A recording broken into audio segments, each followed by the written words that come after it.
Hello and welcome to Q&A Thursday. It's great to be here and, I've missed it for the last couple of weeks. We had an issue a couple of weeks ago where Webinar Jam wasn't connecting to the YouTube channel, so that put us all out of sorts, but we're back. That's the main thing, we're back, and it's great to have you here, everybody. So I've got a really great session on with you guys today, and it's all about... somebody came up to me and they'd been in a leadership position for a little while, and they were feeling really, really uncomfortable. And they just said to me, look, I'm not sure I want to be a leader. So we had a big discussion about that. And I thought this was a great question to put to the webinar and for me to answer it. So if there's people out there that are thinking, I don't know why I'm in this role, I don't know if I want to be a leader, it's all a bit too hard. So listen intently to what I've got to say to you today, because you might get a few things out of it. So really excited to be here. Okay, so what I'd like you to do, if we can just make sure that everybody can be seen and heard. So if you could put in the bottom right-hand corner a little message in there to say hi, that you can see and hear me, that would be fantastic. And then we can start. We've got some great stuff on today, as I said. So while you're doing that, I will continue on, because we've got some stuff that I want to share with you. It's been... Hey, Tony, how you going? Nice to see you on here. Fantastic. All right, I'm going to share my screen with you. It's been a crazy couple of weeks. I've been overseas, but I'm back. So let's get back into it and let's start having a little bit of a chat about this sort of stuff. All right, so this is all about the 10 insights about I'm not sure I want to be a leader. So this is not everybody is comfortable in their position, especially a new leader, okay? It can be really, really difficult to be in that position when you are just starting a new leadership position. Or maybe you're a reflector or more of an introvert and you don't like being put on the spot. Maybe you're a little bit more afraid to stand up and speak out, when it's deemed that you should do so. Maybe you shy away from the recognition a little bit. Maybe you find yourself focusing on the negative stuff because it takes you so far out of your comfort zone. And maybe you find yourself avoiding things that are a little bit difficult, like those courageous confrontational conversations that we all need to have, or delegating out tasks and things to others, all those sorts of things that are everyday sort of leadership roles. So what I want to talk to you about are the 10 insights that I've found asking other people and doing my research and everything. And I'd like to share those with you, because I think you'll get some really good stuff out of it. All right, so what do we want to do? Okay, so what I want you to do is grow from the pain. So at the moment, you're going through some really uncomfortable lessons, and you're experiencing them now. You may feel like you know nothing about leadership. You may feel that you have no idea why they decided to put you in the role, and you've got absolutely no idea what to do with this leadership role. So what I would say to you is embrace the mistakes that you're making and learn from them, because everybody, when they just start a leadership role or when you've been in it for 20 years, you will make mistakes. So learn from them. What would you do differently next time? So how do you do this? And this is a tough ask because it's not easy to do, but I would suggest to you on a regular basis, almost daily, if you're just starting this role, and maybe a little less frequently if you've been up for a while, is give yourself a half an hour or 20 minutes at the end of every day. Block it out in your calendar so nobody can take it away from you, and reflect. What would I do differently next time? What would I change? What worked really well for me?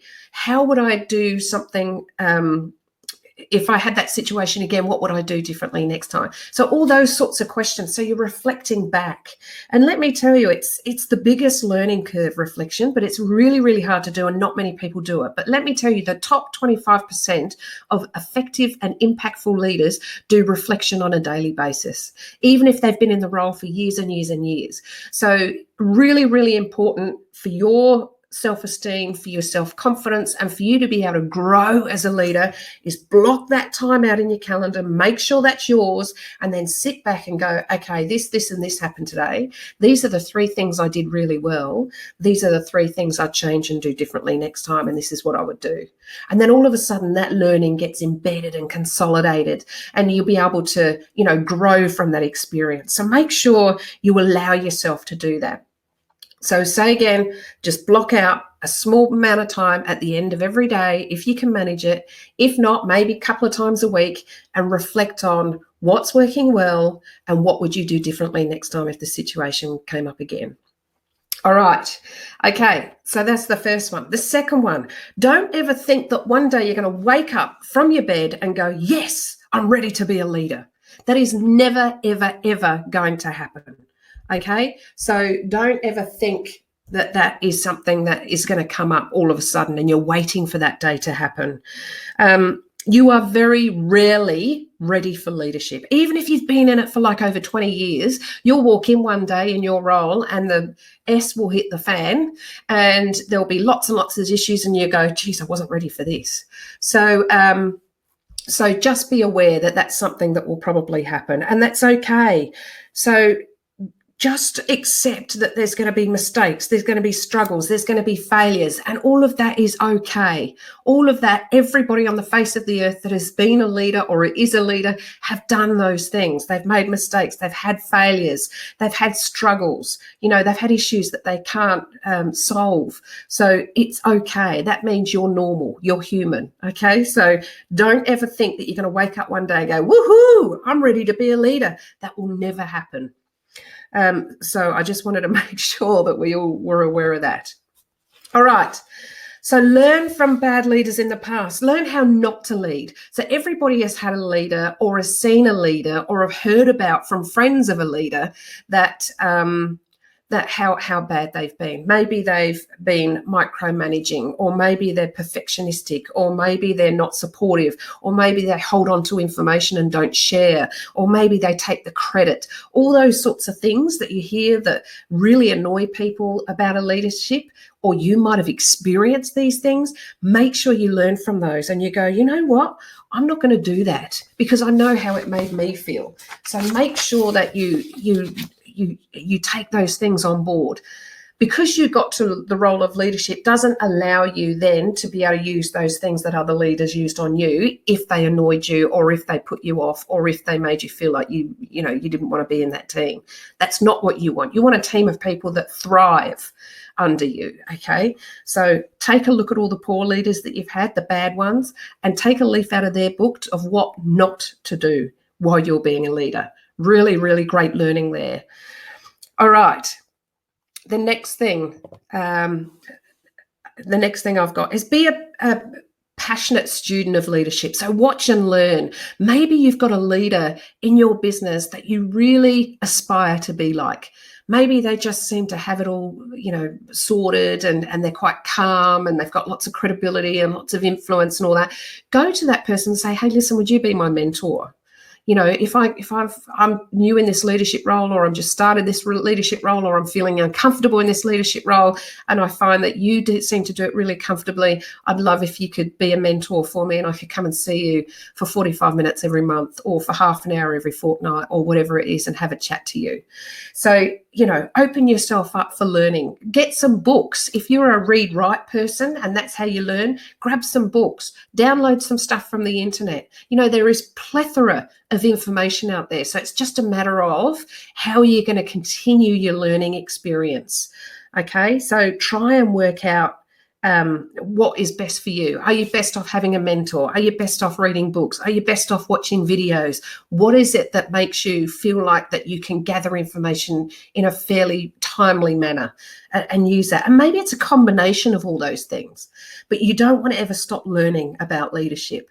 Now, go to symposiums. There's different sort of symposiums that are going on all around the country and overseas. So, if you get the chance, go to those. Network, get your name out there, search up, do all those sorts of things, and be a passionate sort of student of leadership, because it really will make a difference.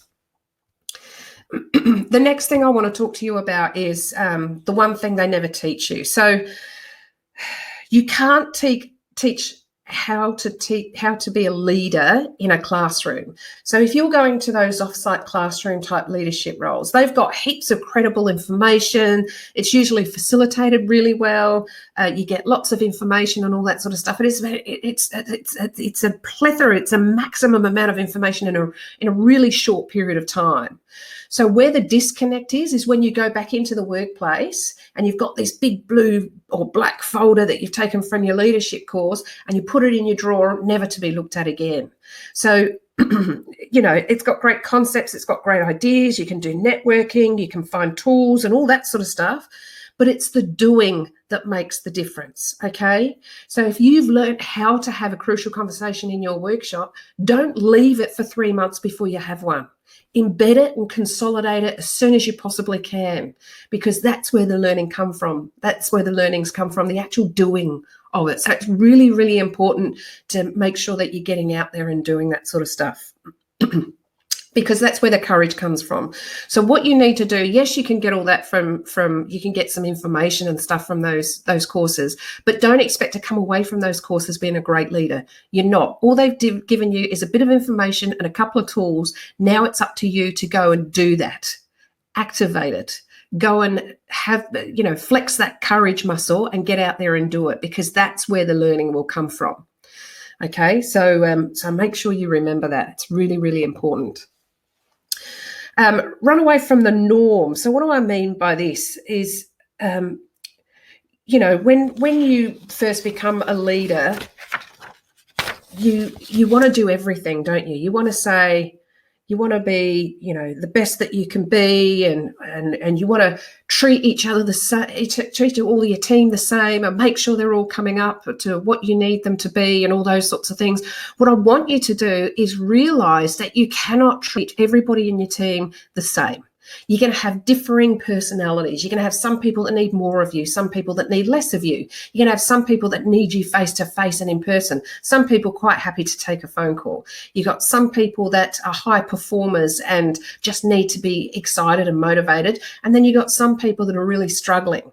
So don't feel like you need to balance your time with each one of your leaders. What you need to do is make sure that you're spending enough time with each leader to allow them, with each team member, I should say, to allow them to thrive. Okay, so don't think that the normal thing of leadership is treating everybody the same and making sure that you can get it done. That's not what it is at all. That's not your role. Your role is to find out on each individual on your team how they work, what they prefer with regards to learning styles and all that. And there's heaps of surveys online that you can download and find that out. You can even ask them. I mean, that's a really obvious, but obvious, very rarely used method of finding out what's best for them. But then, make sure you utilize that, jot it down, make sure you remember it, because they're really, really, really important. So just make sure you're doing one team member at a time, one conversation at a time, one challenge at a time. Don't feel like you have to do the whole thing and everything needs to be done. So just focus on where you think you're going to make a difference at that particular time. Run away from, having to do a bit of everything and never having any time in the day and treating everyone equally, which is what, is generally what's considered to be the norm. All right. So look for leadership opportunities. What I mean here is sometimes there's leadership opportunities that come down the line and you're so overwhelmed with the leadership role already and you're so trying to run away from it that you're going, no, I don't want that, and I don't want that, and I don't want that. If there is a project that's come up or something that people want you to lead because it's part of your, strengths, then look for those opportunities to learn. Think of them as a learning phase, okay? So yes, you might be leading a team and that team are working really, really well and you're sitting a little bit more comfortable. Now you need to stretch yourself again. Where can you lead a project? Where is there a secondment that you can do in the company? Where can you go and maybe shadow someone else who's leading a different team, maybe a sales or a marketing or a quality or a operations team, whatever it may be, and look for those leadership opportunities. Don't shy away from them. It's very easy for us to get too comfortable and then we stop that learning curve, okay? So make sure you trust your heart. You trust that you've got the ability to learn, which you do, and you're not going to be fantastic at it from day one, and that's okay. All right? So make sure you keep that learning curve going. Do you remember Margaret Thatcher? She did a couple of tours of the Prime Minister of England some time ago. She had a really great quote about leadership, and she said, being a leader is like being a lady. If you have to tell people you're one, you're probably not. So I'll just repeat that. Being a leader is like being a lady. If you have to tell people you're one, then you're probably not. So what does she mean by that? this is about how we have this perception of leadership on ourselves, that we have to look good, we have to have all the answers, we have to get everything right all the time, we have to have the right title in our name, we have to make sure we solve every problem that comes along. That's not what you have to do. The complete reverse is true. Okay, so if you can be authentic, if you can show vulnerability as a leader, you will gain more credibility from your team than if you try and fluff over it. Okay, you don't need to have all the information. You don't need to have all the right answers. You can ask your team, what do you guys think? Because this has stumped me. And that's okay to ask things like that. You can go to your manager and say, hey, we've got this issue. We tried A, B, and C. It's still not working. I'm a bit stumped for an answer. I don't know what to do. That's okay. Being vulnerable and being authentic allows people to help and support you, and that will, continue that learning journey for you.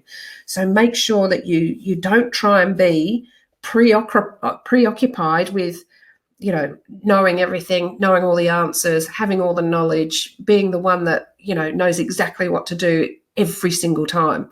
That is too much pressure that you're putting on yourself. And it's certainly not true. You don't have to do that as a leader. All right.